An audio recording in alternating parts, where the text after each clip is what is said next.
क्योंकि अभी मैं मतलब जो सोनिया गांधी जी ने जो अविश्वास का प्रस्ताव रखा है, तो इस प्रस्ताव पर चर्चा चल रही है और मैं अटल जी का और आडवाणी जी का अभिनंदन करने के लिए मैं यहाँ खड़ा हूँ।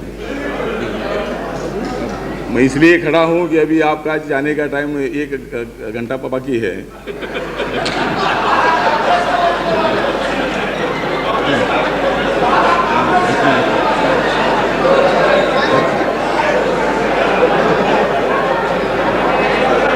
अटल जी नहीं, मैं तो ज़्यादा बोलूँगा भी नहीं, मतलब अभी तो ज़्यादा कविता ही बोलता हूँ मैं। अटल जी, कविता सुनिए।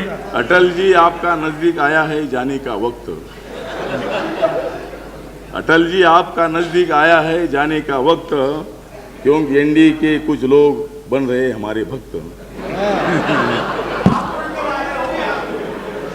अब हमारा एक ही लक्ष्य है, नहीं मैं ज़्यादा नहीं बोलूँगा। अब हमारा एक ही लक्ष्य है, अब हमारा एक ही लक्ष्य है एनडीए को सत्ता से हटाना। हमारा दूसरा लक्ष्य है सोनिया गांधी जी, चंद्रशेखर जी, शरद पवार जी, मुलायम सिंह जी, सोमनाथ।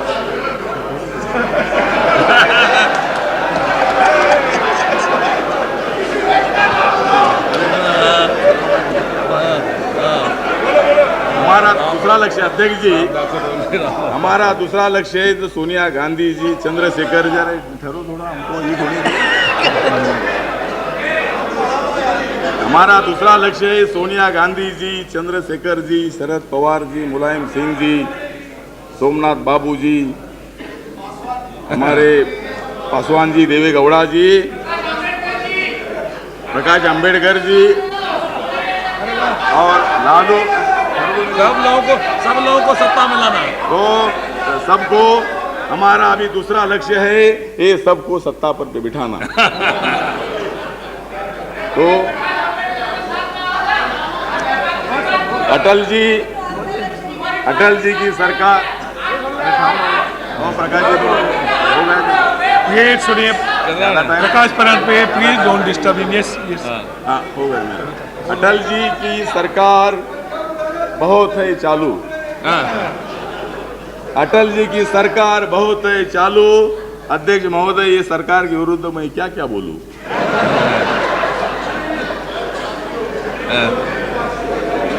अटल जी आपके पास होगा डीएमके का बालू। अटल जी आपके पास होगा डीएमके का बालू, मगर हमारे पास है मजबूत आरजेडी का लालू।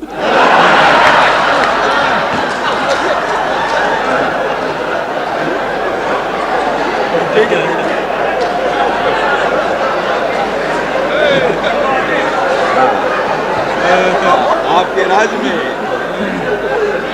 आपके राज में अटल जी, आपके राज में गरीबों को नहीं मिल रहा है आलू। आपके राज में गरीबों को नहीं मिल रहा है आलू। ये सरकार के खिलाफ बोलना मैं कैसा टालूं? देश को बचाने की जिम्मेदारी मैं किस पर डालूं?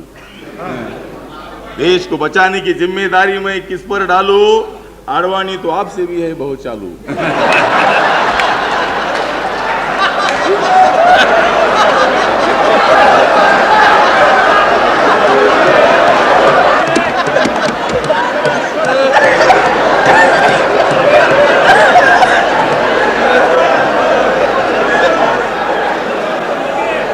रामदास जी समाप्त कीजिए। अभी सबको मालूम पड़ा है कि चालू कौन है। अटल जी बैठिए। अटल जी आडवाणी जी को खिलाओ सॉफ्ट हिंदुत्व का आलू। अटल जी को खिलाओ, अटल जी आडवाणी जी को खिलाओ सॉफ्ट हिंदुत्व का आलू। जॉर्ज फर्नांडिस नहीं है ज्यादा चालू। जॉर्ज फर्नांडिस नहीं है ज्यादा चालू, उनके लिए काफी है हमारा लालू। तो इसीलिए तो सोनिया जी क्या जो प्रस्ताव इसका मैं समर्थन करता हूँ। और आपने गरीबों के लिए तो दलितों के लिए राज करना चाहिए। अटल जी, मेरा रंग भी, मेरा जैकेट है नीला, आपका भी जैकेट है नीला। मेरी पार्टी। रामदास जी प्लीज बैठिए। Prime minister is on his X, please sit down. Please sit down mister Ramdas हटोगे। अनेक प्लीज अविश्वास प्रस्ताव देखें, लेकिन ऐसा अविश्वास प्रस्ताव आज तक नहीं देखा है।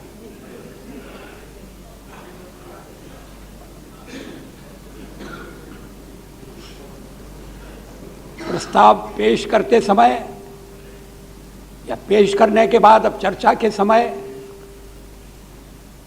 जो दृश्य उपस्थित हो रहे हैं वो सचमुच में अलग हैं, कुछ मेल नहीं खाते हैं। लेकिन तरीका ऐसा ही है। आखिर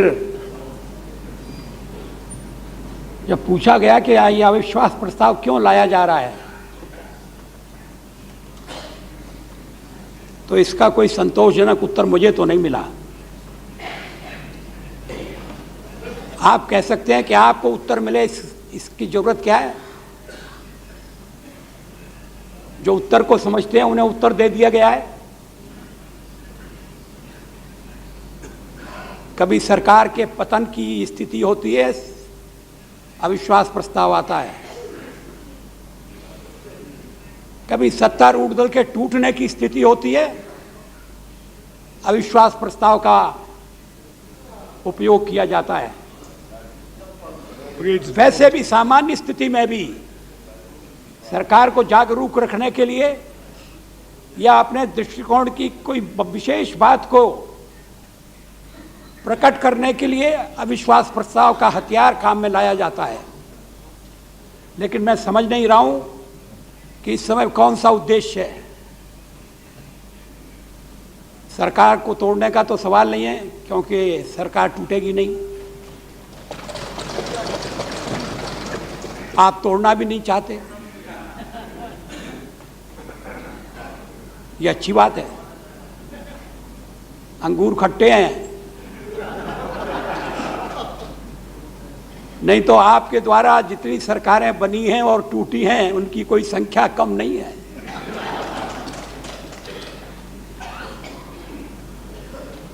लेकिन अभी तक हमारी ये मिलीजुली सरकार बची हुई है। लेकिन इसको अपदस्थ करने के लिए कोई नई रणनीति,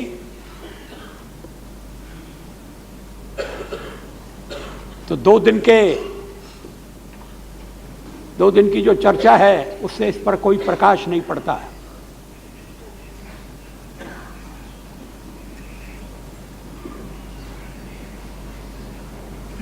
जो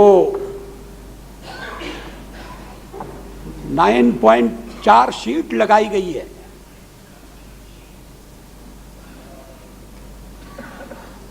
नौ सूत्र हैं उसके और 4 शीट है। दल एक दूसरे के खिलाफ 4 शीट लगाएं, ये कुछ विचित्र सी परंपरा है।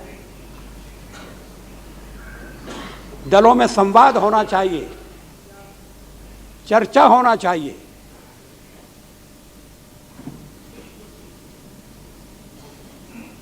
कोई अल्टीमेटम की भाषा नहीं बोलता कि हम आपको चार्ज कर रहे हैं क्योंकि आपने सैनिक सुरक्षा व्यवस्था खतरे में डाली है। यह साधारण चार्ज नहीं है, साधारण अभियोग नहीं है। सैनिक सुरक्षा व्यवस्था को खतरे में डाला है। और दूसरा चार्ज है राष्ट्रीय सुरक्षा को संपूर्णता में कमजोर किया है। क्या मतलब है इसका? सुरक्षा कैसे खतरे में पड़ी है? आंतरिक सुरक्षा को कैसे और हमने दुर्बल कर दिया है? क्या इसके लिए कोई प्रमाण नहीं चाहिए? इसके लिए कोई सबूत नहीं चाहिए? क्या संसद में इस तरह से आरोप लगाए जा सकते हैं?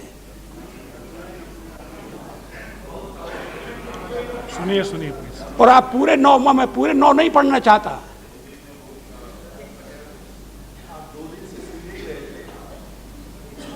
सरकारी क्षेत्र को खत्म करने का प्रयास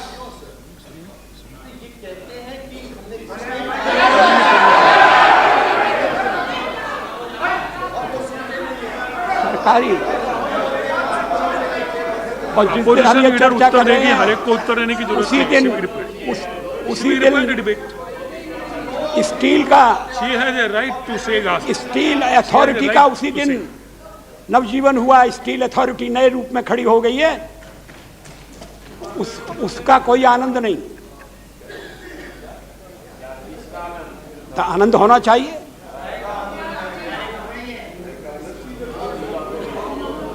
लेकिन हम सब बर्बाद कर रहे हैं, और बर्बाद करने के बाद भी लोग हमको यहां रख रहे हैं। ये तो आपके लिए कोई बहुत अच्छी बात नहीं है। मैं तो अध्यक्ष महोदय, मैं 1957 से पार्लियामेंट का मेंबर हूं, और कभी भी विदेश नीति के सवाल पर खेमे नहीं बने। 1962 में मैं जानता था आप यही कहेंगे। मणिशंकर अय्यर जी प्लीज बैठिए। नमस्कार, दिस इज एसके सिंह। ऐसी ही वीडियो देखने के लिए सब्सक्राइब करें मेरा यूट्यूब चैनल द पीपल, जिसका लिंक इस वीडियो के डिस्क्रिप्शन बॉक्स में आपको दे दिया गया है। और अगर आप मुझे फेसबुक पे देख रहे हैं तो एसके सिंह पेज को फॉलो कर लीजिए। नमस्कार, जय हिंद।